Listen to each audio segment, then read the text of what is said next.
Welcome back to another episode of Spank Ranch Garage. This is my beloved 1993 BMW 325i. And this is what happens when I'm weed whacking in the vicinity. That really sucks. Anyway, if you guys know me personally from the last 11 years of my life, you probably have seen me drifting this car all over the East Coast. She's been very good to me. Pretty simple setup. The rear's been caved in on this car so many times. This quarter panel's been replaced. I've tubed the rear twice now. It's actually fairly straight. Usually she's a little more bent up than this. It's probably on its fourth set of doors.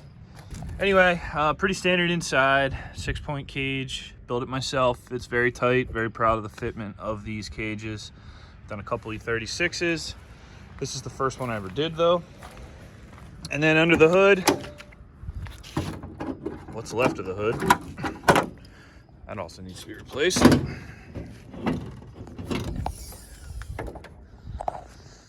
And under the hood is nothing pretty. It is a factory M52, gapped rings, ARP head studs, and a new oil pump chain. And E85 Siemens 80-pound injectors, Mega Squirt, with a Spa cast iron manifold and a Garrett GT30 76R. And this is the setup. I've been running this setup since 2015, and I beat the balls off of this thing non-stop.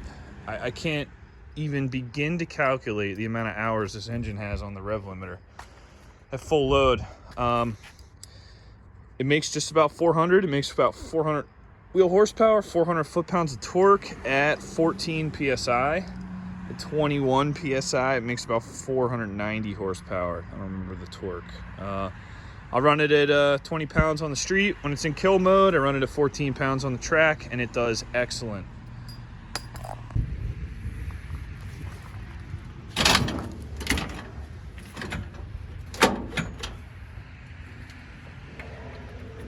She's been sitting for, man, I don't know, months. Can't remember the last time I started it, so let's see what happens. Oh my God, that's a mess. Oh, Jesus Christ.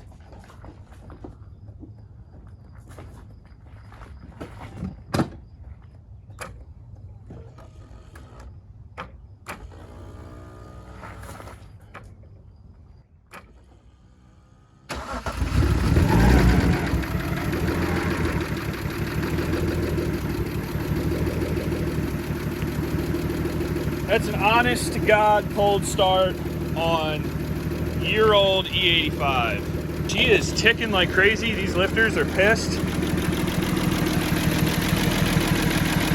that'll quiet up once the oil gets hot and everything else.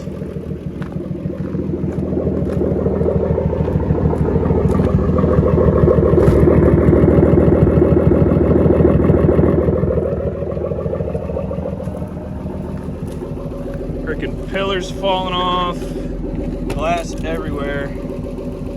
It's just such a sad scene.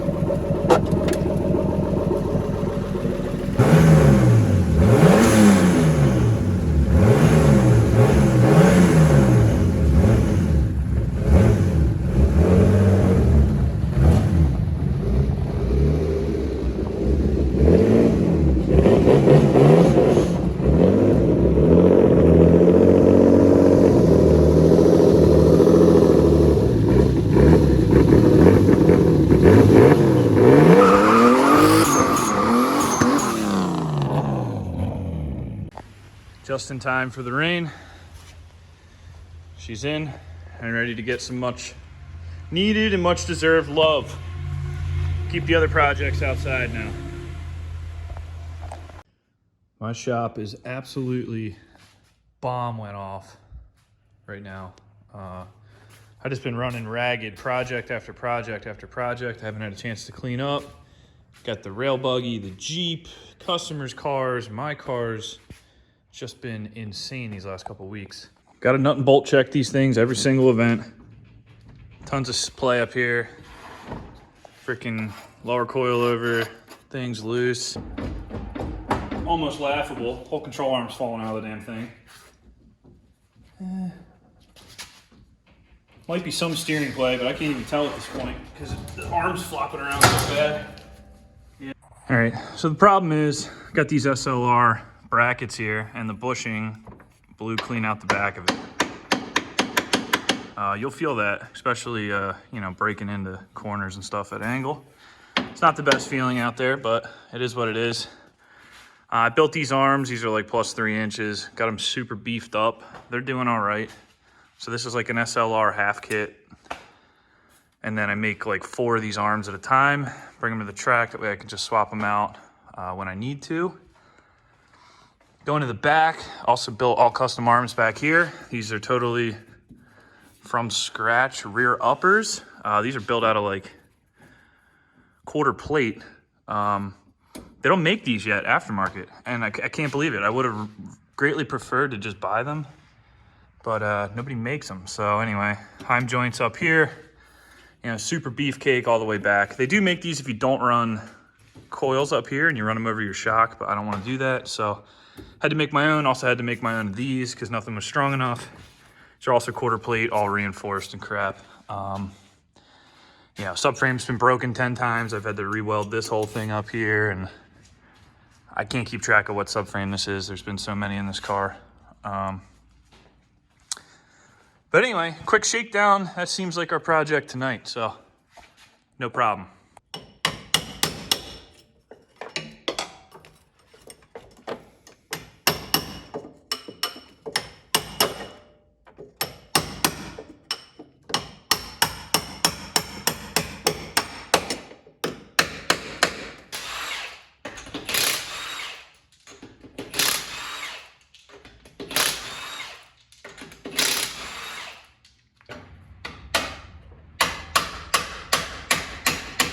All right, front suspension I'm happy with. So now I'm getting into the cosmetics here.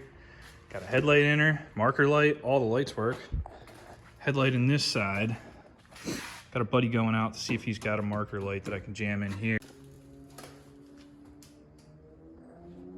Damn.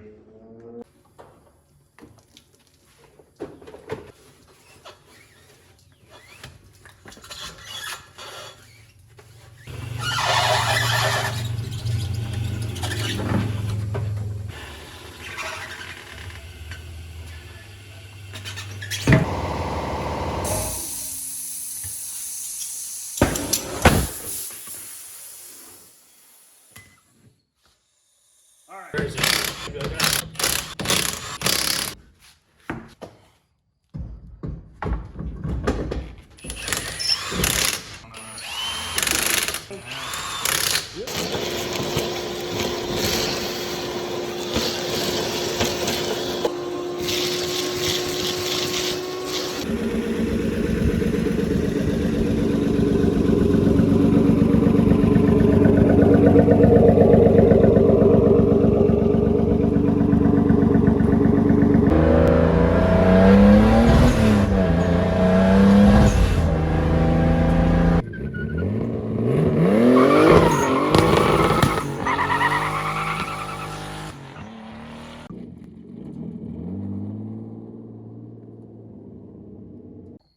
That's why we do shakedowns before we go to the track.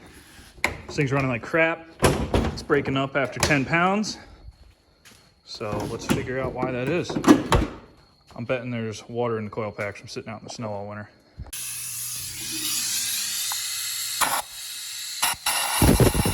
Oh yeah, that'll do it.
A couple days later, car's all loaded up, truck's loaded up. We're gonna head to Englishtown, New Jersey, Raceway Park, for an event at Club Loose called Pro Bro Down. So we're gonna be spectating the Formula Drift Gauntlet, round 3, 2001 at Englishtown on their new track. And then the day later, we'll be tearing it up on our classic Englishtown track with some of the pros. So stay tuned. Unfortunately, Amazon totally boned me on my GoPro and it's not here on time, so I probably won't get any driving footage.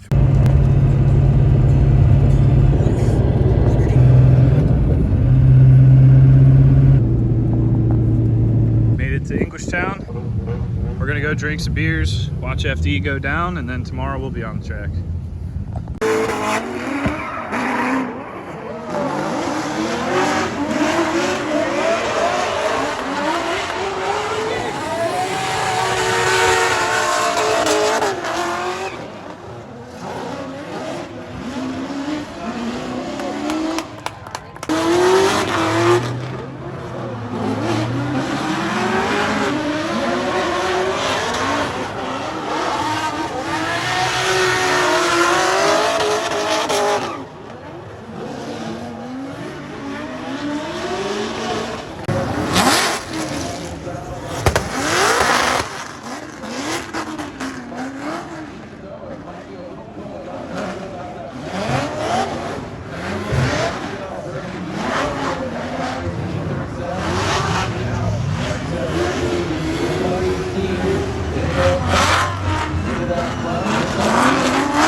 Sunday, just did the first session, did not go well. DB'd 2 brand new tires.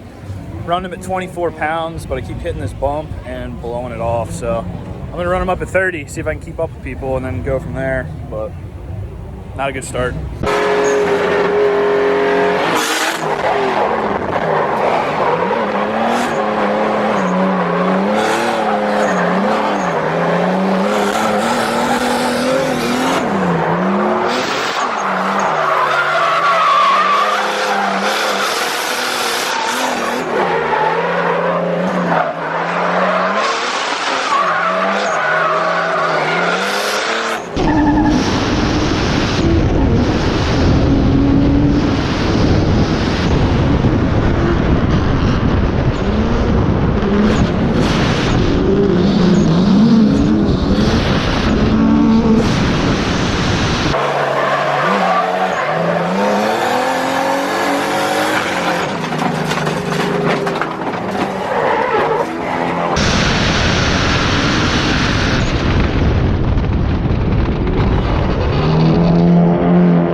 It's been one of them weekends. Put a rod through the block, oil pump fell out on the ground. 6 years, 400 wheel horsepower. Not a lot of maintenance, stock block, stock head gasket. This owner owes me nothing, but it does suck to see her go. What'd you say?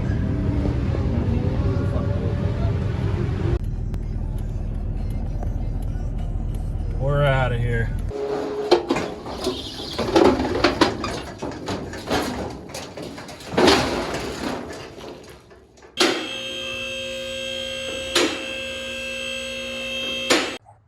So the best I can tell is that we had a problem with number 1 connecting rod. So you can see it's facing the wrong way. The cylinders are up there. The piston is still all smashed up and sitting in the cylinder though. Maybe the cylinder head will be savable, who knows? I need to dig into this and find out what the root cause was, but that'll be a different video. Thanks for watching this episode of Spank Ranch Garage. This is another one where things did not go as I expected. I mean, this car has been extremely reliable for me. I've been beating the crap out of it for 6 years with this turbo setup. Never had a failure like this before. I knew it had to come eventually, but I wasn't expecting it this weekend. This weekend was a doozy. It was very hot. Had tire debeating problems, blew the motor up. Just a mess of a weekend. I got heat stroke, loading my car up. It was just disaster. So anyway, stay tuned for future episodes. We're gonna pull this engine out, figure out what failed on it. We'll build a new engine together, throw it in, and I'll be back on track like this never happened. All right, talk to you next time.